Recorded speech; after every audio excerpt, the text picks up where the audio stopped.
એનું ચાલતું. એક દિવસ એવું બન્યું કે પાંડવો દર્શન કરીને જતા રહ્યા, કૌરવો દર્શન કરીને જતા રહ્યા, કૃષ્ણ પરમાત્મા ગયા, જઈને ઉભા રહ્યા, પ્રણામ કર્યા, પિતામહ પ્રણામ, ઓ કેશવ પધારો, કે મારા કોટી કોટી પ્રણામ છે. થોડી ઔપચારિક વાતો થઈ, કઈ પૂછવા પણ હતું, દાદા તબિયત કેવી છે, કઈ પૂછવા પણ તો હતું નહીં, તો આખું જગ જાહેર હતું. ઔપચારિક વાતો પછી ભીષ્મ પિતાએ કૃષ્ણને કીધું કે કૃષ્ણ મારે તમને એક પ્રશ્ન પૂછવો છે, એક પ્રશ્ન પૂછવો છે મારે તમને. એટલે કૃષ્ણ હસવા માંડ્યા, દાદા આપ તો મોટો વડલો કહેવાય, હું તો નાનકડો રોપડો કહેવાય, હું તો બાળક કહેવાય, બુદ્ધિહીન છું, અને આપ મને પ્રશ્ન પૂછો, આ તો અવિવેકપૂર્ણ કામ કહેવાય. તો કે ના, તું શું છે મને ખબર છે, મારે તને એક પ્રશ્ન પૂછવો છે. કૃષ્ણે ઘણી આજીજી કરી કે દાદા રહેવા દો ને, મને શું કામ પૂછો છો, કે મને આમાં શું કામ નાખો છો. તો કે ના, તારે મારે તને એક પ્રશ્ન કરવો છે, અને આ પ્રશ્નનો તારે ઉત્તર પણ આપવો જોશે, તારા સિવાય બીજા કોઈની તાકાત નથી કે આ પ્રશ્નનો ઉત્તર આપી શકે. સારું પૂછો, જેવી મતી હશે એવું આપીશ. તો કૃષ્ણ મને બાણથી આખું શરીર મારું વિંધાઈ ગયું, માથાથી લઈને પગ સુધી ક્યાંય નથી. આ બાણ મને મારા પ્રિય પુત્ર અર્જુને મારેલા છે, એનોય મને દુઃખ નથી, અને આપણા ઉપર ઘા આપણો જ કરે. આ તો મહાભારત વખત થયું આવે છે. મારા પ્રિય પુત્રએ મને બાણ મારેલા, એમાંય મને વાંધો નથી, ભલે મારેલા હોય. આ તો બહુ, આ તો શરીરને છે, મારી આત્મા તો આનંદ, આત્માને કઈ દુઃખ નથી, આત્મા તો આનંદમાં છે. પણ કૃષ્ણ મને દુઃખ એ વાતનું છે કે આખા બ્રહ્માંડમાં સૌથી શ્રેષ્ઠ યોદ્ધો ભીષ્મ છે.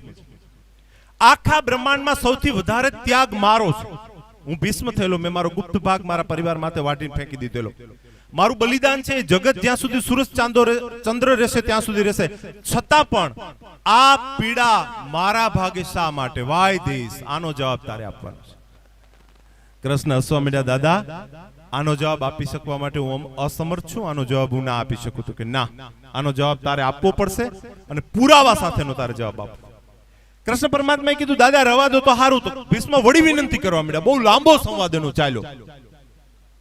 એટલે કૃષ્ણે છેલ્લે એવું કીધું કે દાદા આમ રહેવા દો ને, કે મુઠ્ઠી ખોલો હું કામ, તમારી મારી બેની ઉઘાડી હું કામ કરો, આમ રહેવા દો. ના કૃષ્ણ, તારે કેવું પડશે. તો કે સાંભળો દાદા, આ પ્રશ્નનો જવાબ હું તમને આપીશ, પણ સત્ય સાંભળવા માટે તમે ટેવાયેલા છો? You are ready for true?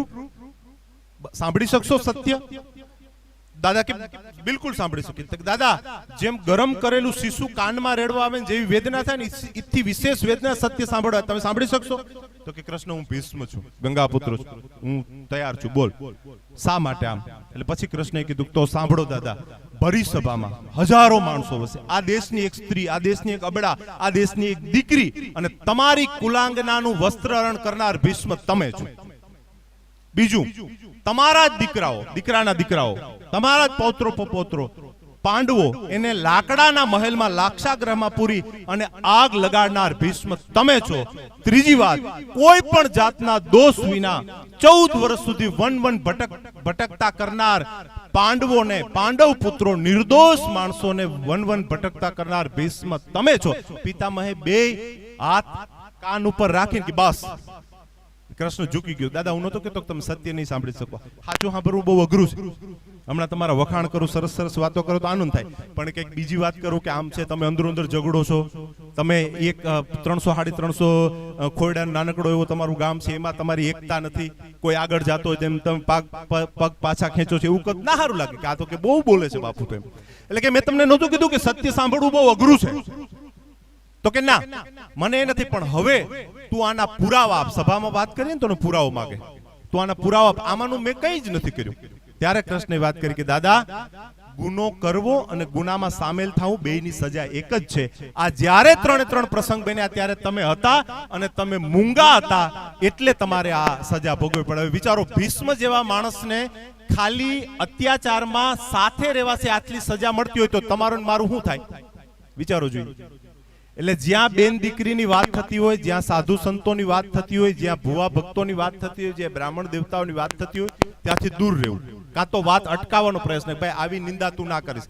ધર્મને હાનિ થતી હોય, વાત થતી હોય, એ વાત પણ અટકાવવી કે આ વાત તું ના કરીશ. જો ના આપણે અટકાવી શકીએ, નીકળી જવાનું.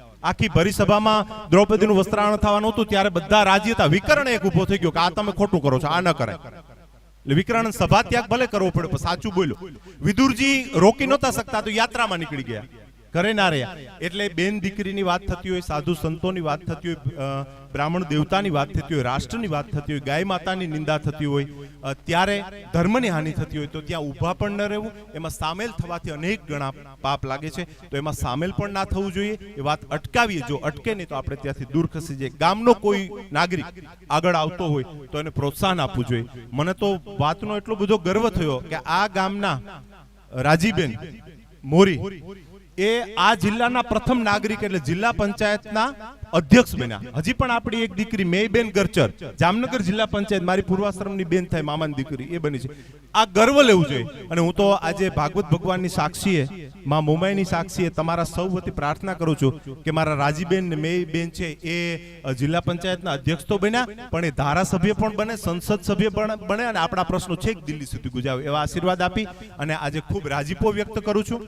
આ ગામમાંથી પણ ભવિષ્યમાં શ્રેષ્ઠ રાજર્ષિ પુરુષો જે રાષ્ટ્રનું સંચાલન કરી શકે, શ્રેષ્ઠ બ્રહ્મર્ષિ પુરુષો હસમુખભાઈ જેવા કે જે સાહિત્યનું સંવર્ધન કરી શકે, શાસ્ત્રોનું સંવર્ધન કરે, અને શ્રેષ્ઠ દેવર્ષિ પુરુષો, શ્રેષ્ઠ સંતો આ ભૂમિ તમારા ગામની ભૂમિ આપે એવા પરમાત્માના ચરણોમાં પ્રાર્થના કરી તમે સૌએ ખૂબ સારી રીતે બોલાવ્યો, સન્માન કર્યું. બે શબ્દો આપ સૌએ એક સંતના સાંભળ્યા અને એ શિરોમાની ગણ્યા, એ બદલ આપ સૌનો ઋણી રહીશ. જ્યારે પણ ગામને કંઈ પણ જરૂર પડે મારી, ત્યારે હું તમારી સાથે જ છું. આટલું કઈ મારા 4 શબ્દોનો વિરામ આપું.